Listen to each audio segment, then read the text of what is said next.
I am joined today. Let's start again.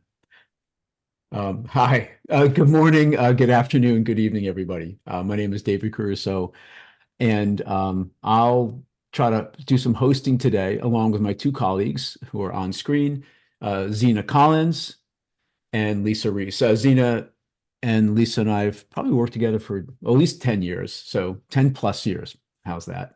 Um, uh, we met at various Mesquite certification courses around the world, and we have stayed in touch till since then. So I'm really happy we're joined by a colleague and co-author of mine for many, many decades, Jack Mayer. It's John D. Mayer, but goes by Jack. And here's what we're going to do. So we have it's Q&A. We have a bunch of questions I'm going to ask Jack.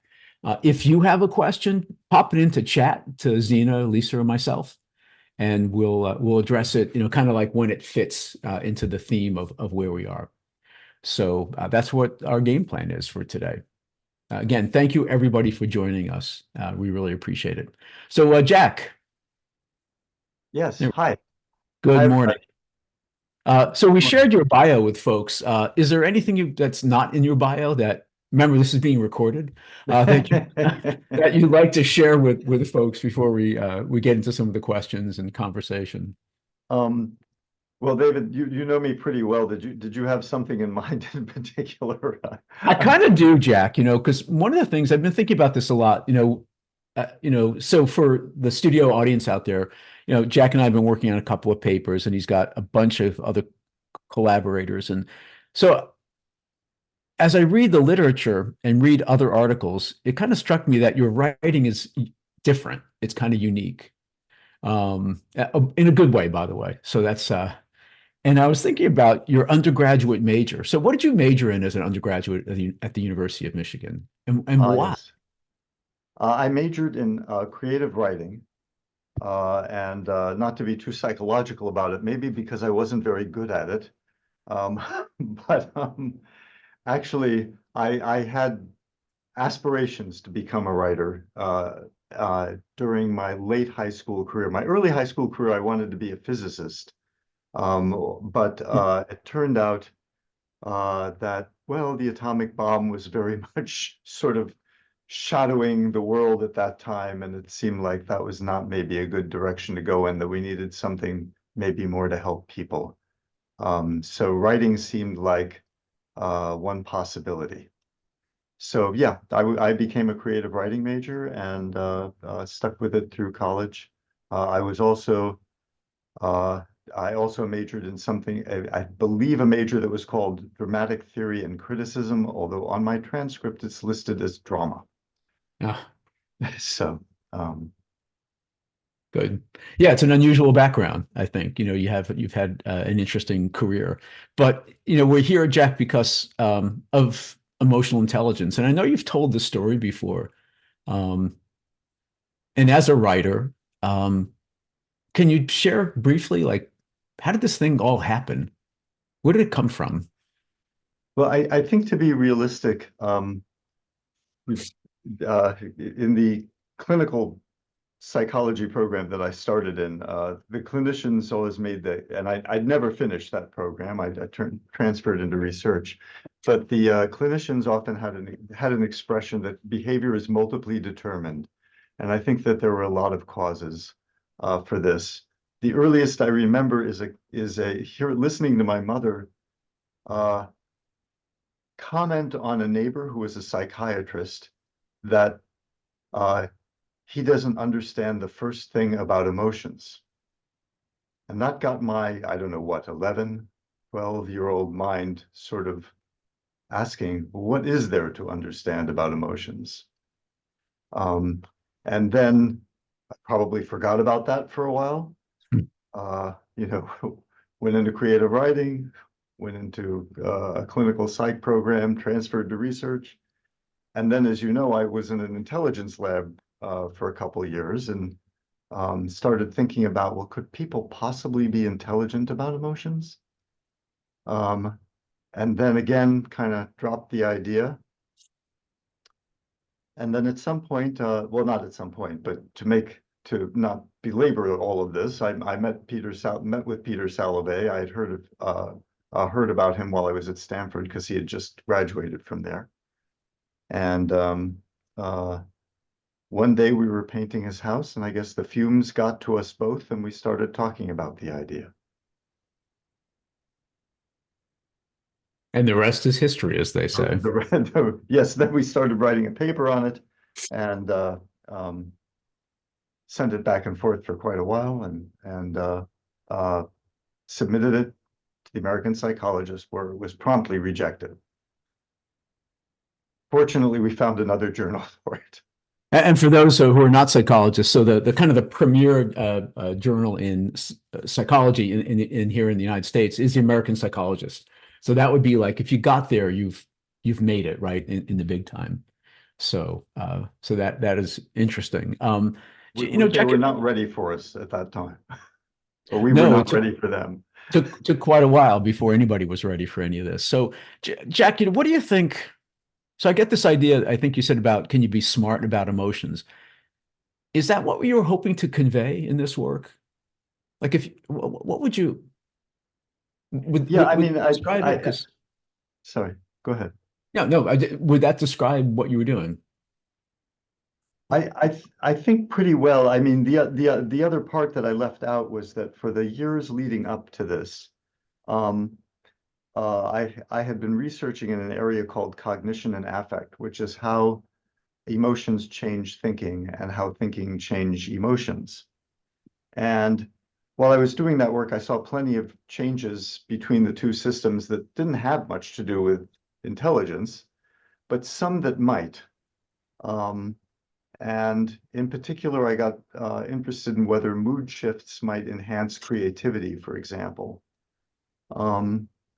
And so I Jack, think let me stop you there, because this actually is, well, it's all interesting, right? But this idea of how moods influence creativity or thinking or things like that, I want you to go into. Can you give us some examples, like even from your research, whether as a grad student or as a postdoc at Stanford? What kind of stuff were you doing? Because it's really unique, I think, in terms of the model, and that people don't get, without thinking about it. So can you give us a few examples? Yeah, well, some of the linkages, I mean, it's not particularly intelligence related. Is that okay if the linkages? Yeah, absolutely. Yeah, this is all an influence, and it's interesting. Yeah, thanks. Yeah. So as your mood change, one of the first things that I was interested in is how many people, not everybody, but many people's moods change naturally over whatever period of time their moods change during. They go, they wake up some days and they're happy, and other days and they're sad. And this is often within the normal range. Sometimes it can get into more medical issues, but even within the normal range, a lot of people's moods go up and down. And as their moods go up and down, their judgments shift with their moods. So for example, if at the time we were asking people questions like, what's a word that begins with the letter K? And if a person's in a good mood, they're going to say kiss. And if a person's in a bad mood, they're more likely to say kick or kill. So that was what we started to refer to as mood congruent judgment. Another example is that if you're in a good mood, you're more likely to think the economy is going to improve, that your candidate is going to win election. If you're in a bad mood, these things, it looks like the economy is going to turn down. Your candidate's not going to do very well. And plainly, since these were so mood related, and we could show the shifts over time, they had nothing to do with intelligence per se, but they did have a lot to do with cognition. Maybe the intelligence part was just knowing that that occurred, because if you knew that that occurred, you could compensate for it. So for example, if I wake up and I'm in a bad mood and I'm thinking negative thoughts, I go, well, I'm thinking negative thoughts because I'm in a bad mood, in part. And that's a helpful sort of mood management kind of strategy, at least for me. Thank you. That's super helpful. Jack, we had a few questions that I now want to bring up because it's like other influences on your thinking about this. So, Uh, that work you started at Case Western, then you work with Gordon Bauer at Stanford, also interested in this kind of work. But any other earlier influences on this? I know in graduate school you were in a human intelligence lab, so really steeped in intelligence theory. So names like Howard Robert. Gardner. What was that? So I said Howard Gardner. You were going to say Robert Sternberg. I was going to say, well, the question that we got was, Robert J. or Bob Sternberg, Gardner, of course, those who don't know, multiple intelligences. Bob Sternberg now at Cornell has a theory of theories of intelligence. And someone else also, interestingly, asked about the work of Sylvan Tompkins, who you have quoted and have been influenced by. So, who are those other kind of theoretical influences you think on your thinking about this? Yeah, I mean, this all took place in the context and as we were when Peter and I and shortly thereafter David, when the three of us were working on this all took place in the context where there was a big debate as to whether there was just a general intelligence, or whether there were broad intelligence, what are now referred to as broad intelligences or multiple intelligences, and which way one should lean in that debate. So, in talking about the personal reasons I came up with the idea of emotional intelligence, I surely should mention the academic or scientific influences. And there, I think Thurstone, Thorndike, uh, Howard Gardner, Guilford. There were a lot of people, and Sylvan Tompkins, who was just brilliant on I think emotions more so than emotions and intelligence. But I certainly read widely at the time and was influenced and informed by all those people. We didn't know that. I mean, at the time that the first emotional intelligence article came out, intelligence researchers were really like they thought, G was really the most important thing. And sometimes they would say, well, okay, the WAIS test measures, what now is called visual spatial intelligence and verbal intelligence. So we'll grant you that maybe there are two intelligences.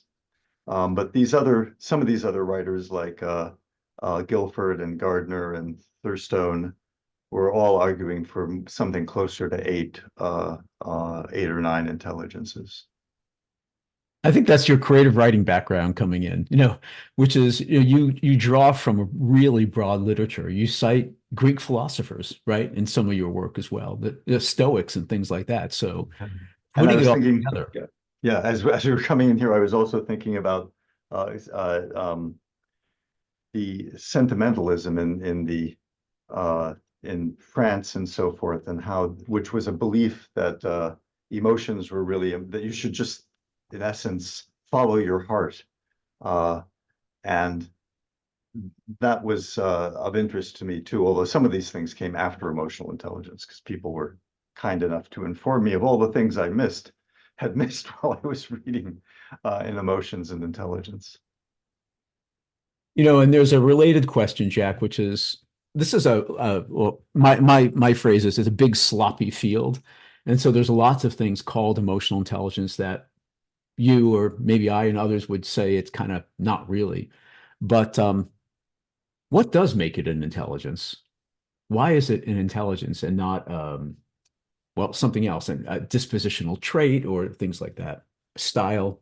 Well, I think, and this gets to the messiness of it all, that of course abilities are traits also. Um, and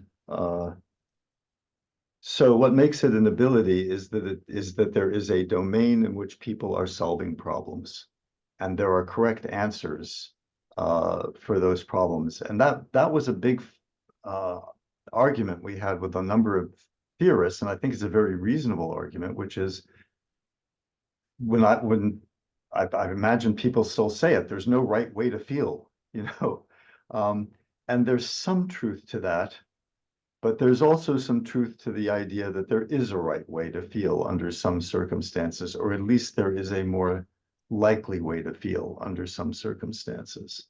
Um, and so, but the answers to what's a correct answer on an emotional intelligence test doesn't have to go to what's the right way to feel.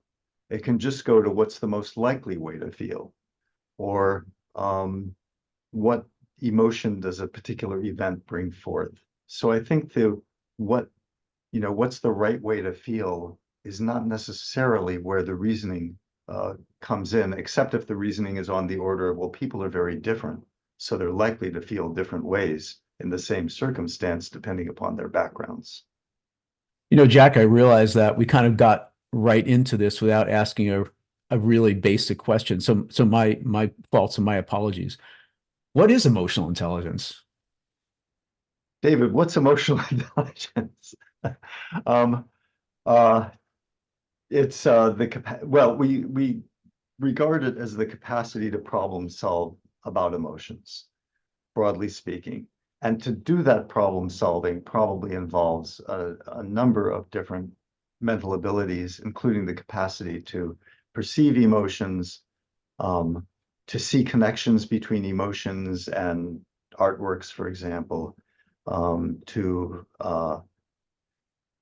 understand what emotions mean in terms of both like the vocabulary of emotions, but also what they mean in terms of how a person might behave, and to understand a little bit about how to manage emotions, not necessarily to shut them down, but to just uh, to manage them more subtly. We used to say, I shouldn't say that, until recently, we have advocated for, and I think we still, it's reasonable to advocate for a four-area model, um, uh, which is perception, sort of what I just went over, perception, what we used to call facilitation, but are now calling connecting, understanding and managing. But it's increasingly clear there are more than those four abilities involved. But your current thinking about it would define it along those lines. Yeah, I mean, Four I think if you're going areas to of talk problem about an intelligence, it has to be, the nature of intelligence is to be able to solve problems correctly. And so you can't do emotional intelligence without testing that. So speaking of testing, then, like, what are your thoughts about assessment? How do you measure this thing? I mean, emotions, feelings, moods, they're big, messy, sloppy, hard to measure. So what are your thoughts about measuring emotional intelligence as you define it? Okay. So I actually don't think it's that sloppy Okay. a realm. I mean, I think if you're going to ask somebody how they're feeling, self-report is king and queen and whatever. Uh, it, it, it's the standard. If if I ask you, David, how are you feeling now? I think I'm curious. I'm interested. I was initially incredibly nervous about this, but now I'm not. Now I'm actually having fun, which is unusual for these kinds of things. Because, yeah, so all those things. All right. So if I said, I mean, in front of this group or anywhere, no, David, you're really depressed today. That would be silly. You would think I was How did you know, Jack? I mean, that is your clinical training coming through.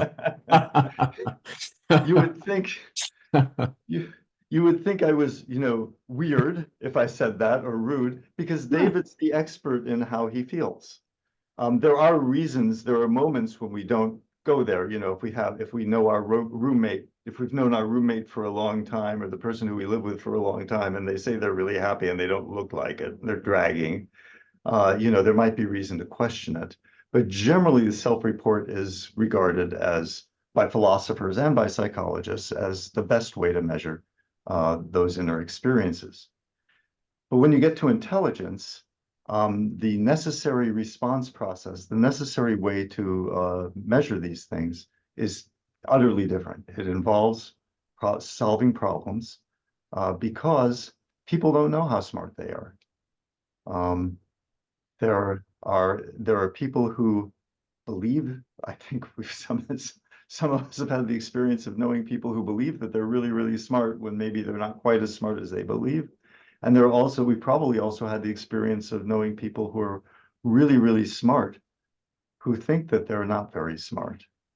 And in fact, the correlation coefficient between self-judgment and self-judged intelligence and actual intelligence across most, but not all intelligences is about 0.27 or 0.28, indicating that they're totally or substantially different things. I think the one exception is foreign languages, where people know that they can't speak a foreign language if they can't speak it, or that they know that they can speak it well if they can. That's a little bit higher. That's still not all that high, but it's higher than that. And what is the current state of measurement? What would you say?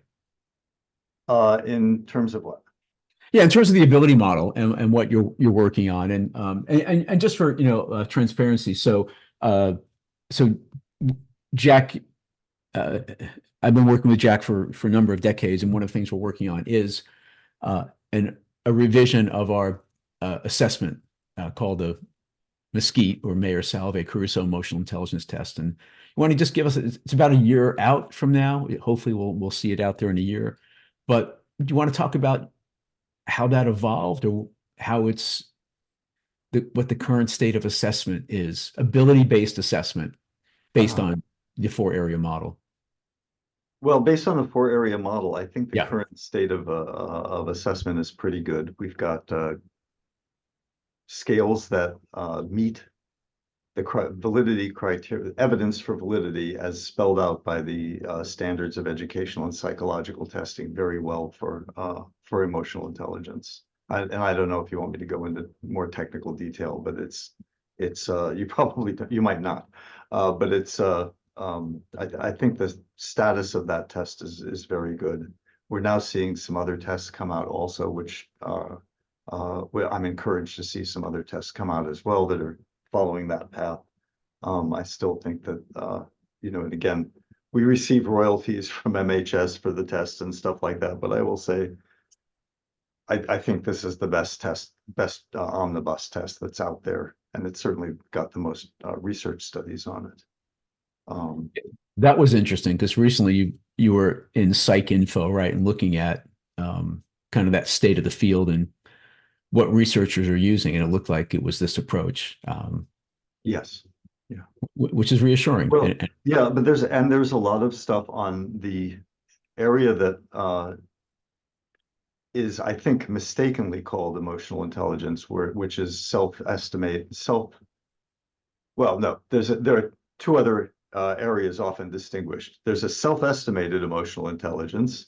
I have no trouble with calling that self-estimated emotional intelligence. That's where you ask people, how smart do you think you are in emotional intelligence? It's pretty clear. And then there is that other area, that third area, which is fairly heavily researched.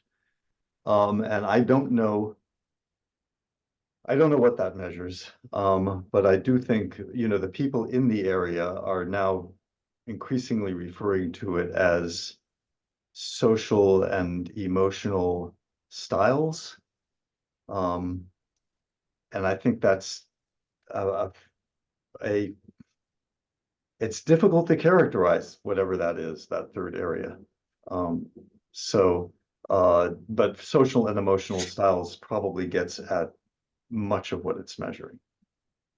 The reason it's hard, I assume that many of you are familiar with this, is that that third area of tests has a list of characteristics that it attempts to measure, everything from self-estimated emotional intelligence to optimism to how happy you are to your self-estimated social skills. And because there are so many different things, and we know that those are all different from one another, it's very difficult to characterize how they might go together. Jack, this is less a question and more of a statement. So the idea that emotional intelligence is an intelligence, it's kind of, in that canon, if you will. Fortunately, actually, it's an article we did not write. I don't know if you want to briefly describe the work of Carolyn McCann, and because I thought that was that was important to me to see that, you know, that kind of validation. Do you want to just briefly talk about that study? Sure. So one of the interesting questions, I think I had mentioned that up until I'll say the early 2000s, um, there was this debate between, is there just a general intelligence or are there other intelligences? And in 1993, a researcher at the University of North Carolina named John Carroll picked up earlier research by Raymond Cattell. Just, I don't want to go too much into the weeds, but Raymond Cattell and John Horn, and said, we think that there's both a general intelligence and then there are these multiple intelligences that are all correlated with it.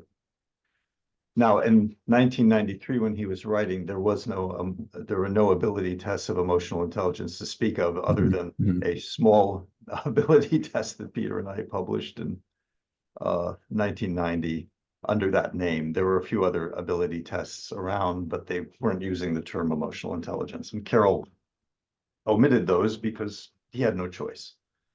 But in 2014, Carolyn McCann and Richard Roberts and others put together an amazing set of intelligence tests, which required participants to spend up to 8 hours taking different intelligence tests to see if see if emotional intelligence belonged amidst all the other broad intelligences which had been suggested at that time. And those included verbal comprehension, visuospatial, mathematical. These are not the exact set that she used. I don't remember those offhand, but there were a whole bunch of them. After 8 hours, about 750 people working for 8 hours, they crunched the numbers, and emotional intelligence behaved like all the other intelligences. That's I'm simplifying just a little bit, but that's basically what the result was. And since that time in our lab, we've done meta-analyses of the area where we have included these, what we now refer to as people-centered intelligences, which include emotional intelligence, and are showing the same pattern. Good. You know, we have a couple of questions about assessment, Jack, that I wanted to ask you about. You know, one is the impact of culture, which is a tough question, maybe a tougher answer, something to come up with.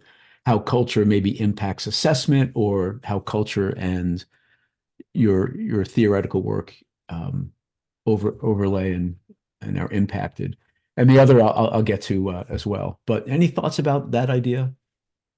My first thought is that I'm probably not the best person to ask about that, because I'm very aware that my own understanding of these cross-cultural studies outside of the industrialized or first world nations is not as I don't follow it as closely as I would like. I can say that in the first world, second world, probably, where these tests, where the things like the mosquito are used, there's always has to be a little bit of adaptation as the tests move at least from geographical region to geographical region. And we particularly liked early on a Japanese version of the mesquite, where the faces were all replaced with Japanese faces. I think that makes a lot of sense. There may be more dramatic differences there certainly are more dramatic differences in personality psychology, in what traits people perceive and how they conceive of traits, when you get into very non-Western cultures. But exactly how that how intelligence might shift or alter in those other cultures is not something I really feel sufficiently expert to talk about. Yeah, there's two things I wanted to add to that, though. You know, one is in a study by some researchers in China some years ago with the mesquite. They did look at some cross-cultural comparisons with MBAs for the most part in India, Argentina, China, Japan, and the US, and found more what they called sharedness than differences across three of the four areas in the Mesquite. And the other, Jack, is maybe just I was wondering if the original Mesquite work it's more than 20 years ago, but test development has changed really, really dramatically. I mean, that's my impression. So in terms of diff and so forth, how would this revision, hopefully out in a year or so, that is something you know a lot about. You want to just mention test fairness and things like that? Yeah, so I mean, Yeah, in thanks. 2020, I don't think there was not much mention of test fairness, as I recall, in this standards for educational and psychological testing at the time. And there was a considerable amount of work as to how to judge whether a test was fair or not. But really, there's been a massive shift in the use of statistical models and psychometrics that started probably in somewhere in the late 1900s. Um, that sounds so long ago. From classical test theory to item response theory. And we have followed that shift. We're very fortunate because whenever we're not up to date or we make a mistake, we have about a dozen researchers who publish articles saying they made a mistake, they're not up to date. And that's very motivating to keep us as current as we can. So in item response theory, there is something called diff, or differential item functioning, where you can test items across genders and across ethnic groups and so forth to see if there are items that are fair or unfair on your test. And we spent, I think the last couple months of the looking at item by item at the Mesquite 2, just looking at diff statistics and related statistics to ensure that its measurement was as fair as possible. One other thing you mentioned, item response theory, and for those who are researchers and interested in this, they might just find the topic of interest. For those who are more interested in practice, there is a really practical outcome, which is if everything goes as planned, the current Mesquite's 141 questions, it's about 30, maybe 45 minutes. Mesquite 2 is how long, Jack? It's 83 items. Yeah, and short. Yeah, and overall, it is as good as its measurement is has as much precision as the overall Mesquite, as the overall original Mesquite. We're still having trouble with branch 2 or area 2 to be sure. And I think the best we can say about the Mesquite 2, and it's not a bad thing to say, is that we learned a lot about area 2 from working on the Mesquite 2 and on all our other tests. But I think that's still a work in progress. You'll see that will still be a work in progress. It's always a work in progress. Yeah. Yes, yeah. Kind of skipping gears a little bit, and there was a question earlier. So I am reading chat, so I know those of you have questions. I'm trying to fit it in like where it fits, but there was a question that I got on artificial intelligence. And just so the studio audience knows, you were the first one to alert me to AI chat, like ChatGPT and Bard and so forth, Jack. So I know you've been thinking about it a lot. Just like, where's your head at around artificial intelligence in general, but also its overlap with this work, if any? Well, years ago, I had the pleasure to go down to MIT and meet with Rosalind Picard and Brazil on their work in robotics and in artificial intelligence of emotions. And it was really astonishing to watch them implement a lot of the same research or draw from a lot of the same research that we were drawing from to get computers to understand emotions and to get robots to express and recognize emotions as well. So there's been a development. I mean, I think the recognition and understanding of emotions has developed with AI as AI has developed. GPT is very good on the Mesquite. and similar questions. And so it's going to be a very I think like it's going to be a very, very powerful tool. And like every powerful tool, it has the possibility of being used well and the possibility of being used really, really for really scary purposes. Let me give you an example. I think it was just last week, I was invited to look at a paper that some researchers in an international group was developing. And the paper, which was the paper was devoted to recognizing people's emotions from their clicks so as to guide them to other things that were emotionally similar. Hmm. That makes me real uncomfortable. And it seems to me that we don't necessarily want our systems doing that to us. But at any rate, yeah, so it can be used for good and for bad. The bad's more obvious to me right now than the good, but I'm sure there are some good things too. But are you using AI in your work?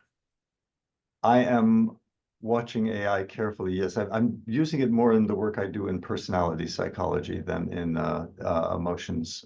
Well, sorry, let me restate that.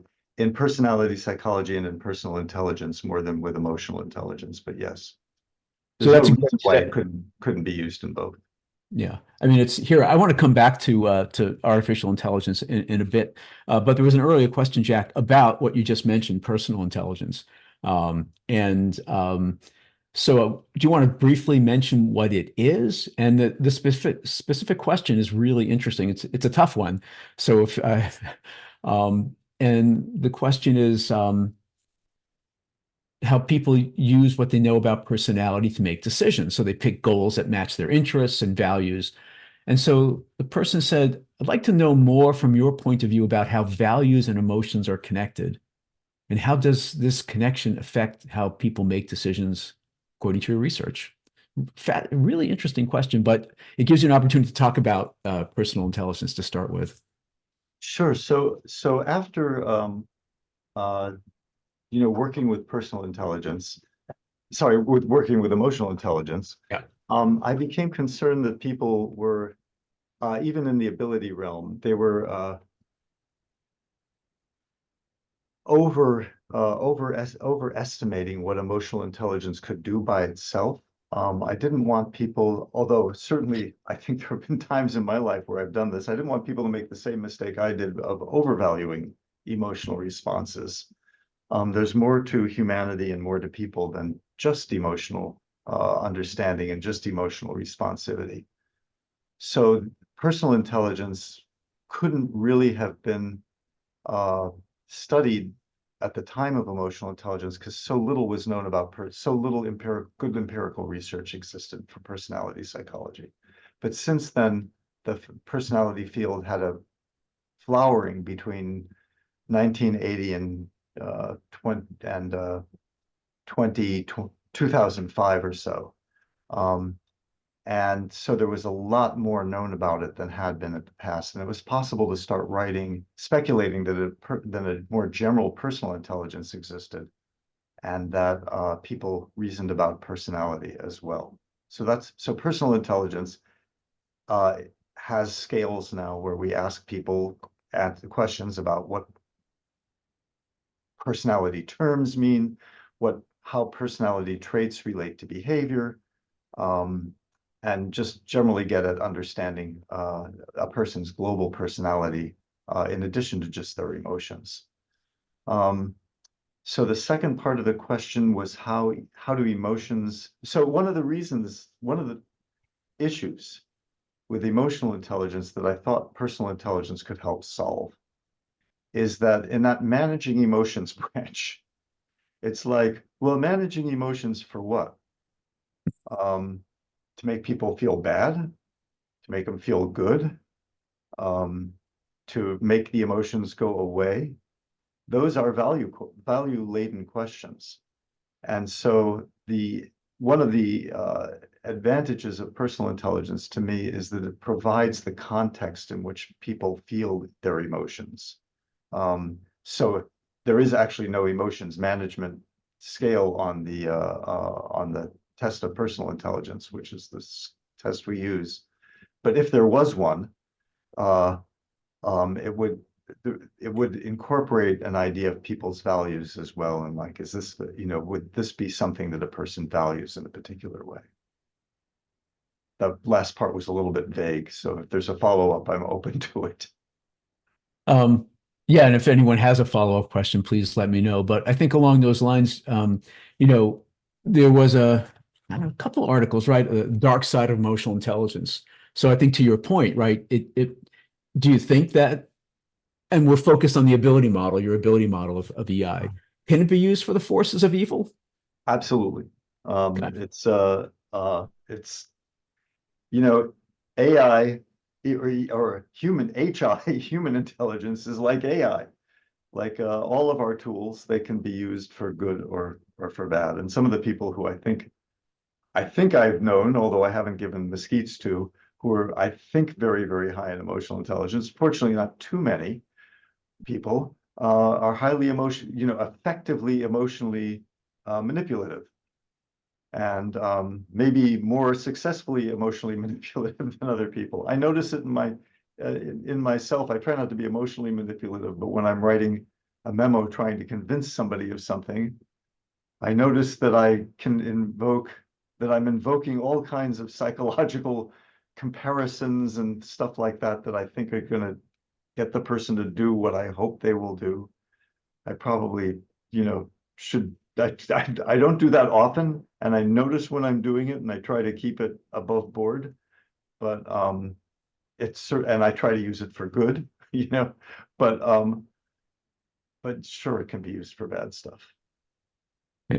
Which is that values connection That as well, gets to those right? values, yeah. Yeah, well, it can be used. And in fact, there was a study now, probably 2015-ish or so. I think it was called something like the dark side of emotional intelligence. Yeah. Uh, right, but that was specifically, I think, people high on emotion management Uh-huh. and high on narcissism were the Uh-huh. ones to use it for their own benefit, and the heck with everyone else. My hope is that that's, as you said, there's just a few. It's not a lot. It's not a lot of people like that, and they did focus on emotion management as a manipulative tool, which is disturbing. Um, Yes. Good theory, though.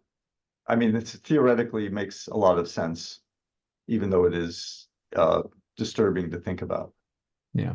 Going back to measurement, we had another question about Mesquite too, and like what's going to make it better or easier to understand, implement, and use. Any thoughts about that? I can read that Well, again. David, I think you had a lot to do with the fact that the user experience is going to be a lot better. And so did MHS. It's a lot more fun. I mean, we are many of us so fatigued have so much survey fatigue, right? I mean, we had our dishwasher was leaking last week.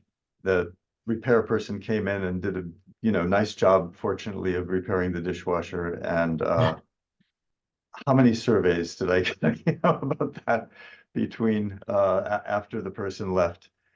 It's hard to do anything online without a survey being followed by it. So there's a lot of survey and test fatigue out there, I think. And the new Mesquite is I think going to be, I think actually the original Mesquite was relative to its time, had some enjoyable aspects to taking it. I think this one's going to be even more enjoyable to take. It is shorter thanks to item response theory, where we look at it's rather tedious, but we look at every single item individually on the test to make sure it's functioning the way that it ought to. Um, and we understand, I think it'll be possible to give people more accurate feedback than before, just because we understand the four areas and the limitations of the four areas.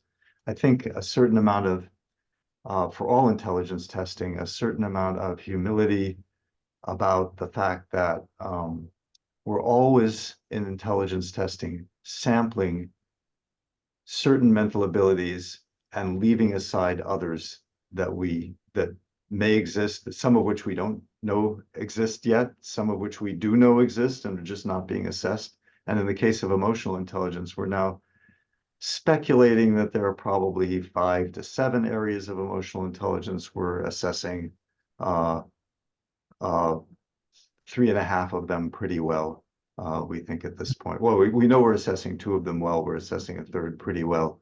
And then we have our wrestling with the connections or facilitation areas still. Yeah, and to add to that, I'd say, you just mentioned it's just a heck of a lot shorter. I was just looking, I think on average it was like 12 minutes or 15 minutes Is to, that to right? actually, yeah, we have some of the data. So that's huge. That And is as you said, amazing. it's funner, right? Yeah, It's going to be online only. So there's one thing which if you do it on a tablet, you're swiping different emotions in order of intensity and stuff like that. There's going to be some video. videos and Those. cartoons and Yeah, stuff like that. it is funner, it is shorter, and I think it works a little better on top of that. So it's going to make it easier. And there's another. It seems like this seems like a really It's minor fairer. point. Yeah, Thank you. It's a lot. Well, it is fairer because of differential item functions and getting rid of items that showed bias. There's a small change as well, which I'm excited about because there's going to be hopefully one question toward the end, which is simply at the end of this experience, you as a test taker are asked, how do you think you did? Worse than other people, about the same or better. And as someone who's given feedback on like literally thousands, thousands of people, knowing going into a feedback situation where, this person really didn't do well, and they think they really aced this. I want to know that. Or they didn't do that well and they didn't think they did that well, or any combination. Just going in to give feedback, I think, I will always be anxious about that, but I think this will be really, I'll be forewarned and forearmed just to be even more careful about matching expectations. And then, there's a beautiful, hopefully, depending on what the report looks like, a lot more detail. There'll be a coach's report, kind of like, here are the results. Now what? Like, what do you do? How do you help this person and so forth? Um, Jack, yeah. No, along those lines, yeah, go just ahead. sorry. Just Yeah, one yeah. other thought I had is I went to some research in personal intelligence rather than emotional intelligence, but it's probably pertinent because the two intelligences I mentioned before that there are, this dozen or 15 broad intelligences underneath general intelligence. It turns out that they seem to be, and by the way, I should say, if anybody here is a researcher or has research interests and want to see any of these recent papers, you can just let the organizers know, and if they pass that information to me, I'm happy to send you reprints. But in a recent study we did, we showed that like personal intelligence and emotional intelligence and social intelligence are much more highly correlated with one another and less correlated with something like visual spatial intelligence. Whereas visual spatial intelligence and mathematical intelligences are highly correlated and less correlated with the people-centered, what we're now calling the people-centered intelligences. So that's a long-winded way of saying that personal and emotional intelligences probably behave rather similarly to one another. Anyway, it turns out, I kind of wish this weren't true, as somebody, well, I kind of wish this weren't true, but it turns out that if you're low in personal intelligence, but you believe that you're high in it, that's kind of an okay thing. As long as you can bluster your way through to yourself and to other people. I mean, if you believe that you're high, um, you end up doing pretty well, possibly. You end up being pretty happy with yourself and so forth. So you don't necessarily, all you have to do is believe you have the ability. You don't necessarily have to have it. But well, David talked about my readings in classical literature, as Socrates would have pointed out. I think it was Socrates. It could have been Aristotle. But I think it was one of the wise ancient Greeks pointed out the problem with the person who is high in the ability, sorry, who believes they are high in the ability but are low in the ability is the fact that they endanger other people. They endanger the people around them. And so as one of the reasons I like to do this work is to maybe provide a little bit more power to the people who actually are good at it, and maybe a little bit more caution to the people who just believe they're good at it, but in fact aren't less good. Anyway, sorry, long No, digression. no, no. It's interesting. There was a couple of questions in chat. I'm make sure I get to it. One is, sometimes people would say, "Well, why should I bother assessing this emotional intelligence thing? Because it's an intelligence and it can't change." So I'd be interested in your thoughts about that. But I want to say one thing. I shared an article with you just recently, Jack, and I was surprised at it. It was Hodzik et al. 2018, where and here's a quote. They did a meta-analysis of intervention studies using the ability model and the trait-based model.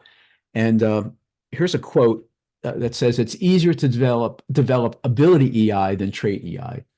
And I was taken aback by that. So and I found that interesting. What I've been telling people for years is, it's an intelligence. Intelligence is plastic, it's malleable, so maybe you can increase it, but is it worth it? But instead, can you learn compensatory or remedial strategies? Like if I know I'm bad at reading people, rather than just saying, "Hey, Jack, how you doing?" I would have somebody else tell me, how is this going and things like that. But what are your thoughts about that now? Because I Well, was that's taken really that interesting, way. and I regret that whatever Yeah. email that was that you sent me probably passed by me. But based on your description, I mean, it makes sense because there was a lot of work um, in like 2018, 2019 on helping people improve personality traits they didn't like low conscientiousness. And it turned out that apparently that was pretty rough to do. Hmm. Um, Now, the idea of compensatory strategies, though, that I think makes a lot of sense to teach people. Those are not the kinds of traits that would be taught in the socio and emotional sort of stylistic scales that are being measured, because those are social and emotional styles, which are like conscientiousness, are probably very difficult to modify. Strategies, though, are something that are pretty easy. If my mom teaches me a strategy to tie my shoes, as a kid, I learned that pretty fast. And if somebody teaches me a strategy um, to use Zoom better or to use a computer platform better, that's something I can learn pretty fast. And I think the same is true of compensatory strategies. So, Jack, we have just a few minutes, and there's a question that is a great ending question, I think, at least. What direction do you believe the future research on EI, ability EI, should develop? Where's it going, basically? What what do you see happening? What That do you is a see great happening? What question. would you I'm like not to sure I see have a happen? great answer for it. What would you like to see happen? That's like, what's next? So, I would like to see, and I apologize to people in advance. I seem to have a habit of saying things people do not necessarily want to hear. I'd yeah. like to see, I mean, I think we've pushed emotional intelligence pretty far, so I don't see any dramatic changes in emotional intelligence taking place um, in the future. I think it's become a mature area, at least the ability area has become a mature area at this point. What I would like to see is that the folks who are doing the social and emotional testing call it what it is, or refine it so that it is social and emotional assessment and call it what it is. But I don't want to mess with their business. With return to the ability area, I think it would be healthy to start to acknowledge that there are multiple um, people-centered intelligences in addition to emotional intelligence. So there's personal intelligence, and intelligence about personality. There is also social intelligence, which to date has still not been measured well. We see that in our meta-analyses, it's still a mess. But I do believe that there is an intelligence there. that I'm going to leave it to other people to measure. But yeah, so I'd like to see maybe some additional recognition of of that sort of matter. And then I think maybe to return to artificial intelligence, I'm not sure how to do this yet, but we may want to, talk about what